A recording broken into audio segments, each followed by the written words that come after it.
Hi there, welcome to Focus on Frisco. Check out the new background we have this time. Makes it look all wintry, just on the brink of spring. Thanks so much for joining us today. I'm very excited. We've got an election coming up, so we're going to be talking with Deborah Wohlmuth about that. Of course, she's our town clerk. And Susan Lee's going to be joining us as well, brand new planner for the Town of Frisco. Stick around.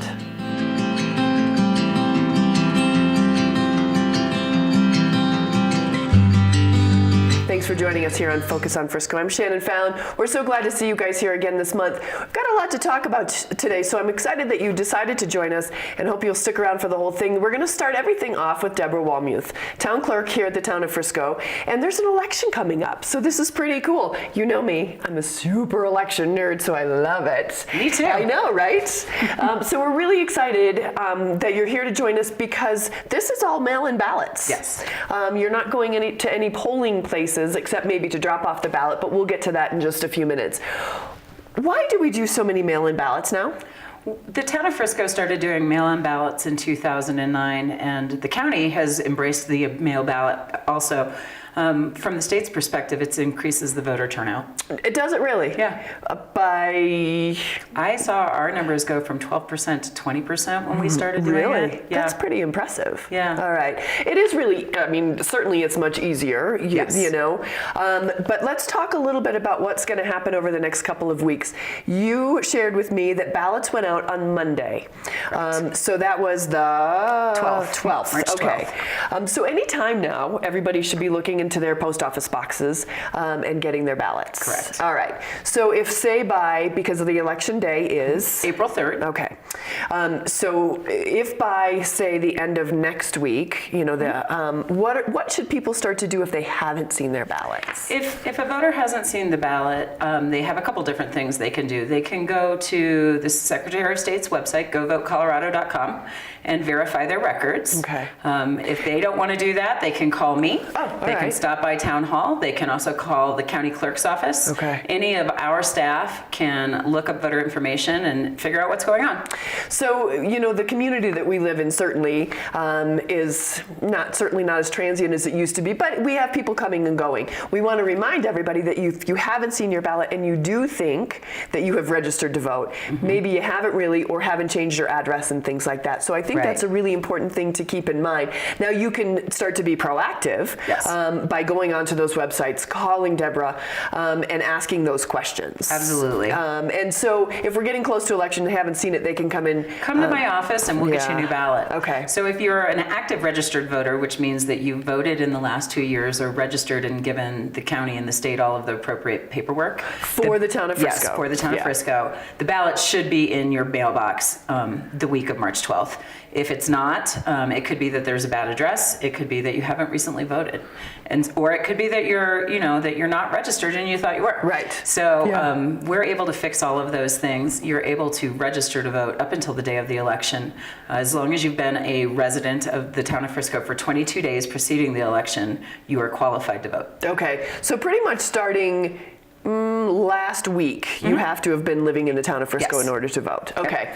I just will always tell you how important I think it is to vote.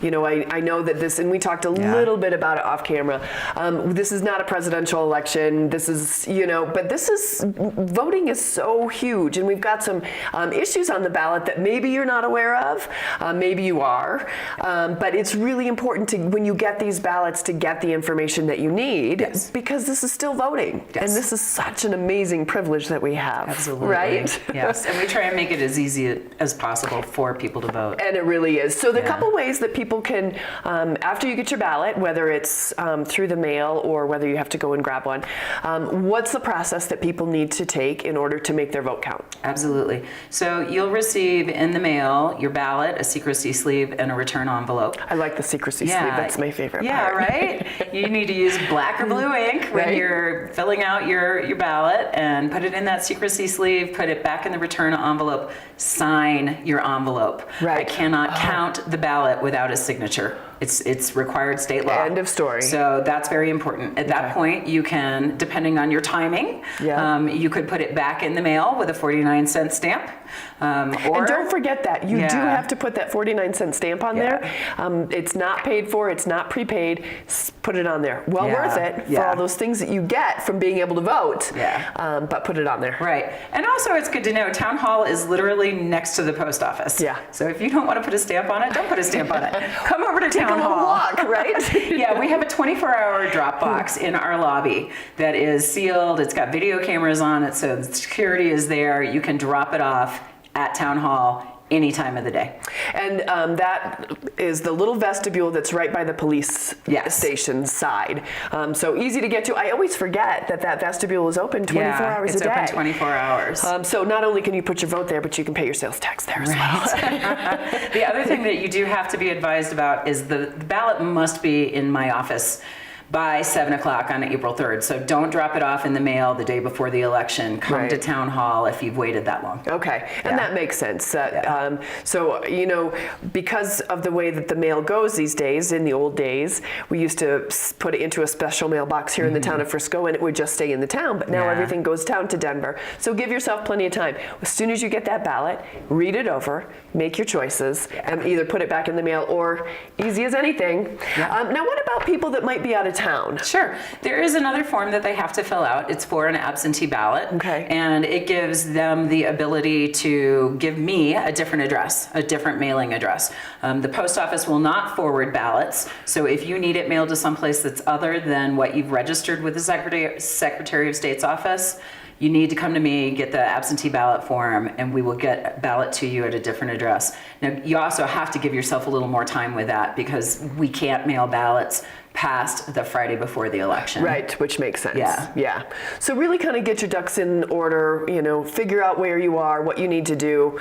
And again, it's really important. We've got some, how many issues are on the ballot? Two, okay. So we've got two, you know, pretty important issues, as any issue that goes onto a ballot. 2 issues and 4 candidates. Exactly. Yeah. So take the time to look it over. It's really, it's interesting stuff and it's your town. So if you're interested enough to stay here and register here, you better make sure that you vote here. Yes, absolutely. All right, so let's go to, if anybody has questions about anything that we've talked about, the ways that they can get a hold of you or anybody else that can answer them. So, you know, the first thing that I would tell you is go to our town's website, www.friscogov.com. We have an elections page. It has all of the same information that we're talking about right now regarding mail ballots, and it has a sample mail ballot as well. You can also see news articles about the mail ballot election, about our candidates, but you can also call Town Hall, 970-668-5276. The receptionist will put you through to me or my deputy. We'll answer whatever questions we can regarding process. You know, the county clerk also has all of this information, so if you get to Kathy Neal at Breckenridge, she will help you out too. Great, great. So really, as usual, not only the town but the county is trying to make it as easy as possible for this to go well, for you to have the opportunity to speak your mind in the form of checking off a box, which is pretty cool. So make sure that you take advantage of it. Any questions, we gave you all that information, but certainly Town Hall will embrace any and all questions that you have. And I would say, you know, if you have questions on any of the issues after you've read them over, spend some time talking to the people at the town. You know, a lot of those town council members are more than happy to talk about a lot of these issues and so on. So, Deborah, thanks so much for being here. You're welcome, appreciate Shannon. it. Yeah. Thank you. Yeah. We're going to take a quick break here on Focus on Frisco. When we come back, Susan Lee is going to be joining me, so stay with us right here.